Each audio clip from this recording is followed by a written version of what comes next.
Hello. This short video accompanies chapter 8 of my book on communication skills in healthcare. In this chapter, we explore the aspect of communication that is often underestimated: communication between professionals. Because modern healthcare is rarely the work of a single individual, it is the work of many hands. So let us begin with a familiar situation again: the handover moment. Handover occurs between departments, between shifts, and between institutions as well, and sometimes between teams within the same hospital.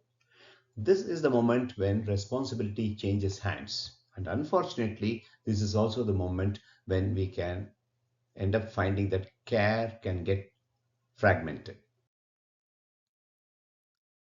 Consider a common situation.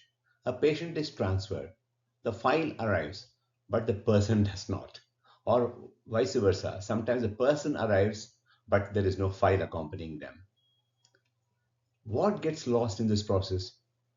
The nuances, the urgency, the context, everything gets completely misplaced. Because paper travels easily, but understanding often does not. So, why do handovers fail? The one reason is assumption. The assumption that everything important is written in the notes. But time pressure often leads to incomplete documentation. And once a file is handed over, a subtle psychological shift occurs. Responsibility is felt to have ended. And in reality, that is precisely when communication must be strengthened and reinforced. I have dwelt well on it in the chapter, so please do read it again if you want.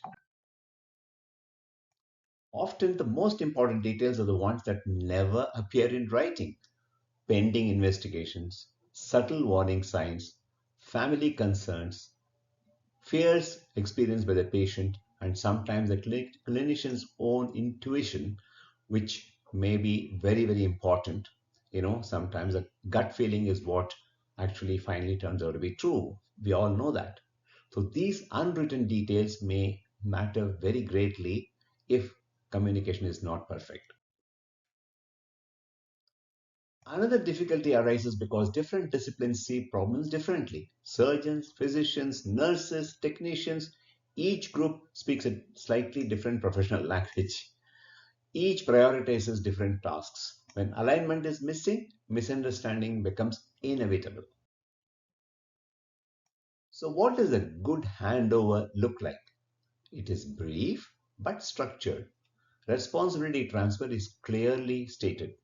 There is an opportunity to ask questions, and understanding is confirmed. In other words, handover is not a transaction, it is a conversation, i.e., communication.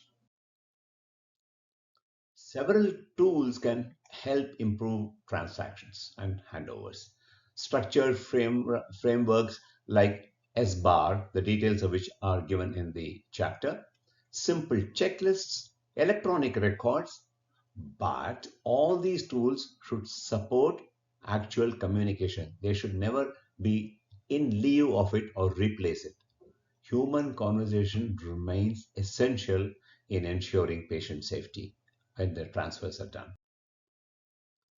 So, whenever you take over the care of a patient, ask two simple questions. Is there anything you're worried about? And what should I watch out for? These questions often reveal critical details that are not usually written anywhere.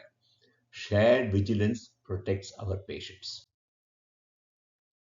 Poor handovers lead to predictable problems: errors, delays, duplication of work, and unnecessary distress for patients, families, and the professionals involved. Good handovers do the exact opposite. They protect continuity and preserve the dignity of care of our patients. So let me end with a simple reminder. When responsibility changes hands, communication must not be dropped. Instead, it must be stepped up. Thank you for watching. This video accompanies chapter 8 of my book, and I will see you in chapter 9 shortly.